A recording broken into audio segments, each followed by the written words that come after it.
Hello aspirants. TNPSC அவங்களுடைய annual planar 2024 release பண்ண பிறகு எல்லாருமே கொஞ்சம் பிஸியாகவே படிக்க ஆரம்பிச்சிருப்பீங்க.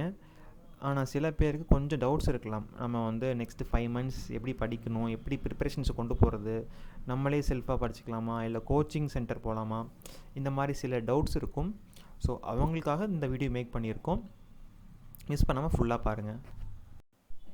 ஸோ ஃபஸ்ட்டு நம்ம வந்து ஃப்ரெஷர்ஸ் பற்றி பார்ப்போம்.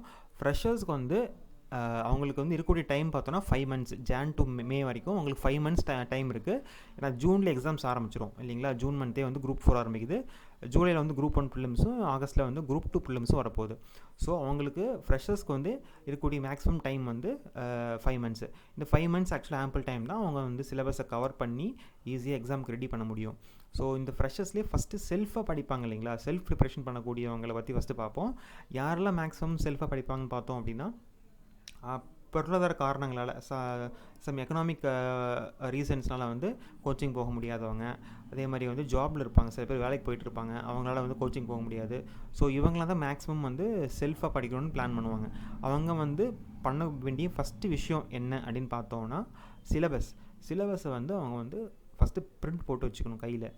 ஸோ சிலபஸ் இல்லாமல் நம்ம வந்து நம்மளுடைய பிளானிங்கை பண்ணவே கூடாதுங்க. சிலபஸை ஃபஸ்ட்டு பிரிண்ட் போட்டுங்க. அந்த சிலபஸில் இருக்கக்கூடிய ஒவ்வொரு topic, each and every topic first நீங்கள் வந்து கைப்பட லைன் பை லைன் எழுதுங்க. ஃபஸ்ட்டு எழுதிட்டு அந்த ஒவ்வொரு சிலபஸ் டாப்பிக்கும் ஸ்கூல் புக்கில் வந்து எந்தெந்த இடத்துல வந்து கவர் ஆகுது, அந்த ஒவ்வொரு சிலபஸ் டாப்பிக்கும் ஸ்கூல் புக்கில் எங்கெங்கே வந்து கவர் ஆகுது, எந்தெந்த ஸ்டாண்டர்டில் எந்த லெசன் கவர் ஆகுது அப்படின்றத நீங்கள் வரிசையாக கைப்பட எழுதுங்க. ஸ்கூல் புக் மீன்ஸ் இங்கே both old and new book ரெண்டுமே தான்.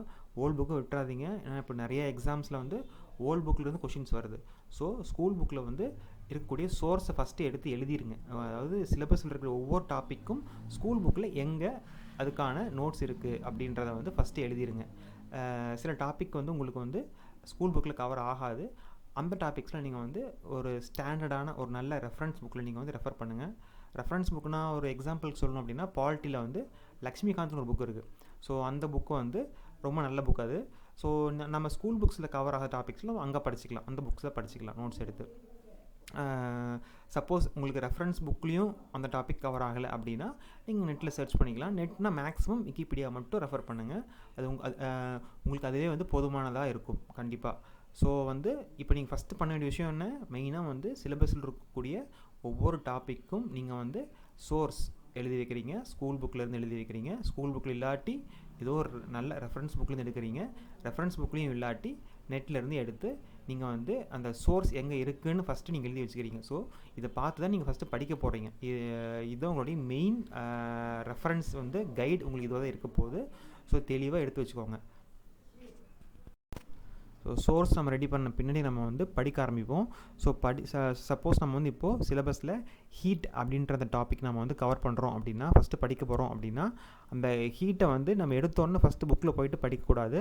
அதுக்கு முன்னே நம்ம என்ன பண்ணணும் அப்படின்னா, கடந்த ஆண்டு வினாத்தாள், அதாவது ப்ரீவியஸ் இயர் கொஷின்ஸ் எடுத்து ஹீட் அப்படின்ற டாப்பிக்கில் என்னென்ன கொஷின்ஸ் கேட்டிருக்காங்க டிஎன்பிஎஸ்சி இதுக்கு முன்னாடி எக்ஸாம்ஸில் அப்படின்னு நம்ம வந்து ஃபஸ்ட்டு பார்க்கணும். அப்போ தான் வந்து நமக்கு இது வரைக்கும் என்ன பேட்டர்னில் கேட்டிருக்காங்க அந்த டாப்பிக்கில், இதுக்கு அப்புறம் எப்படி கேட்க வாய்ப்பு இருக்குது அப்படின்னு நமக்கு தெரிய வரும். ஸோ ஃபஸ்ட்டு நம்ம வந்து எந்த டாபிக் படிக்க போகிறோமோ அந்த டாப்பிக்கோடைய ப்ரீவியஸ் இயர் கொஷின்ஸை எடுத்து பார்த்து ஒரு டைம் ரீட் பண்ணிவிட்டு, இப்படி தான் கொஷின்ஸ் கேட்டிருக்காங்க, இதுக்கப்புறம் இந்த மாதிரி கொஷின்ஸ் கேட்க வாய்ப்பு இருக்குது அப்படின்ற மாதிரி நம்ம வந்து ஒரு ஐடியா ஃப்ரேம் பண்ணிக்கணும் மைண்டில். இதுக்கப்புறம் தான் நம்ம வந்து புக்கை எடுத்து படிக்கணும், ஸ்கூல் புக்கை எடுத்து படிக்க ஆரம்பிக்கணும்.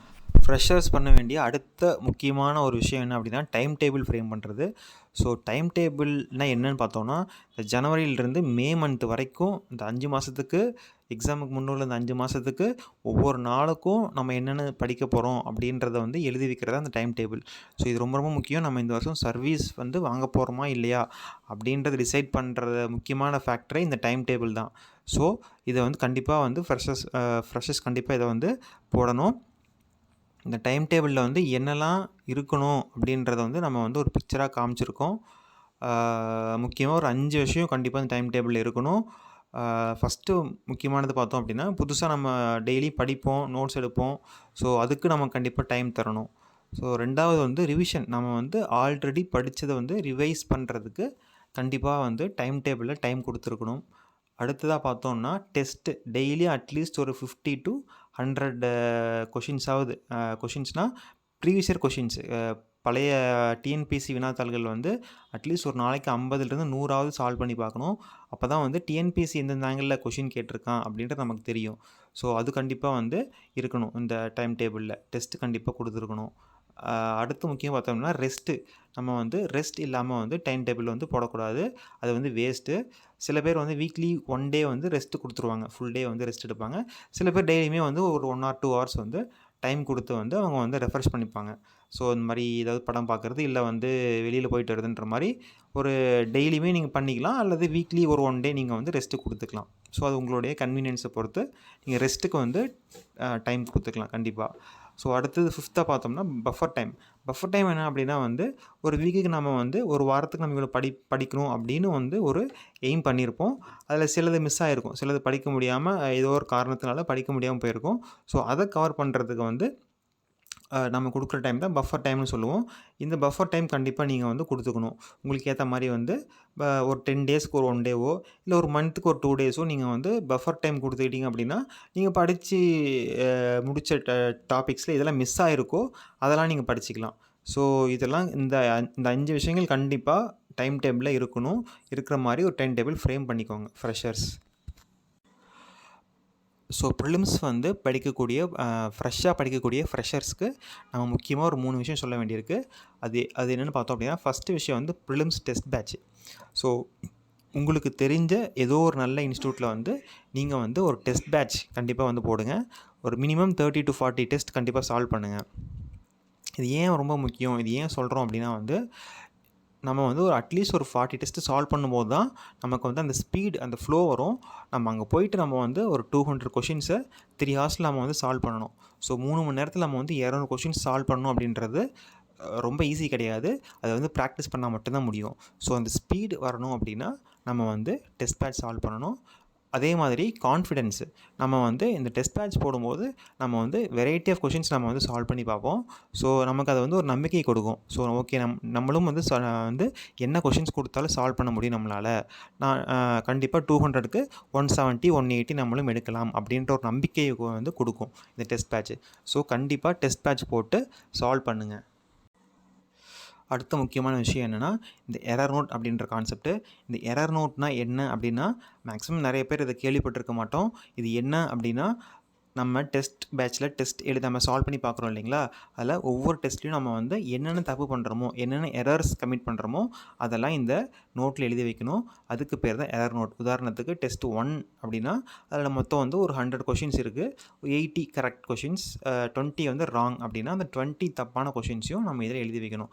இந்த மாதிரி ஒவ்வொரு டெஸ்ட்லேயும் தப்பான கொஷின்ஸ் வந்து எல்லாத்தையும் இந்த நோட்டில் எழுதி வைக்கணும்.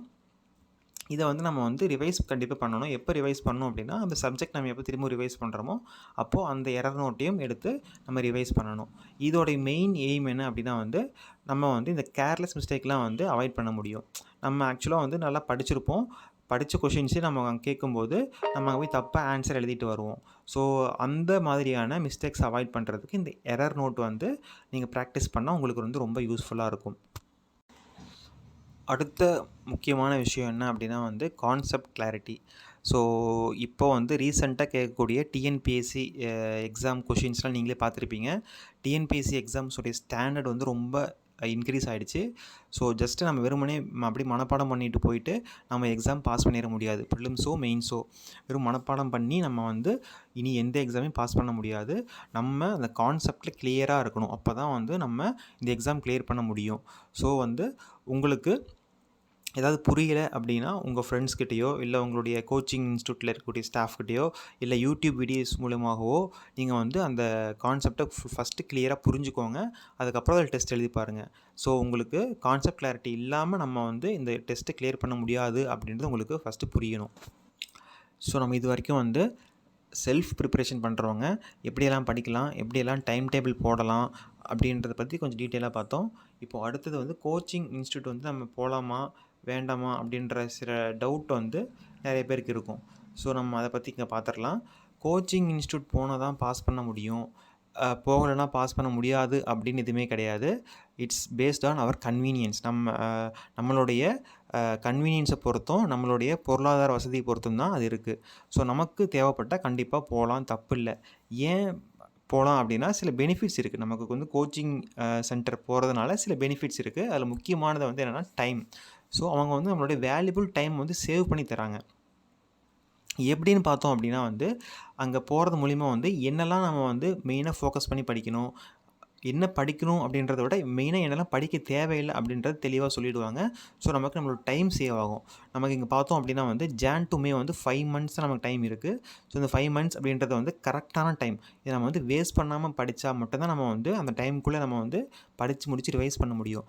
ஸோ அதுக்கு உங்களுக்கு ஒரு கோச்சிங் சென்டர் வந்து கண்டிப்பாக நல்லா ஹெல்ப் பண்ணுவாங்க அப்படின்றது தான் என்னுடைய ஒப்பீனியன்.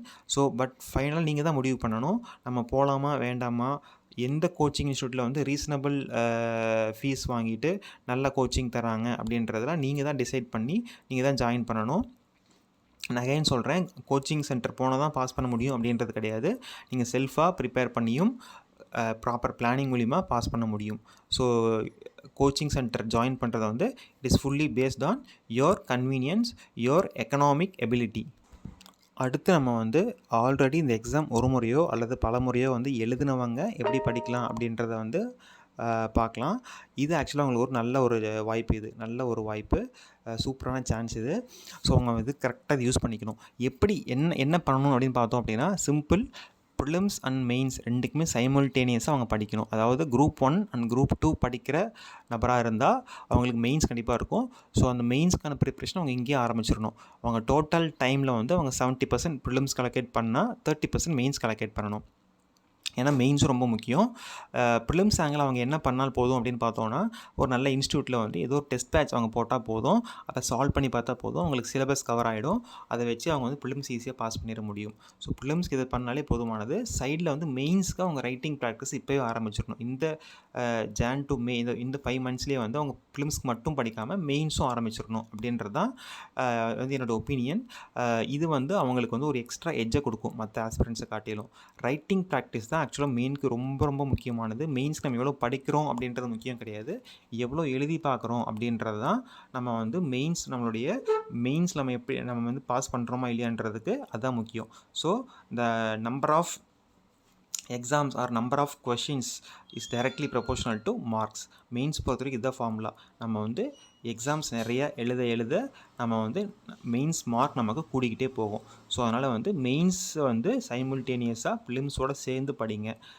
இந்த ஃபார்முலா நீங்கள் வந்து ட்ரை பண்ணி பாருங்கள், கண்டிப்பாக உங்களுக்கு சக்ஸஸ் கிடைக்கும். இந்த வீடியோ உங்களுக்கு யூஸ்ஃபுல்லாக இருந்தது அப்படின்னா உங்களுடைய ஃப்ரெண்ட்ஸ் சர்க்கிளில் இது கண்டிப்பாக ஷேர் பண்ணுங்கள். நம்மளுடைய சேனல் டிஎன்பிஎஸ்சி சென்ட்ரலுக்கு சப்ஸ்கிரைப் பண்ணுங்கள். Thank you and all the best.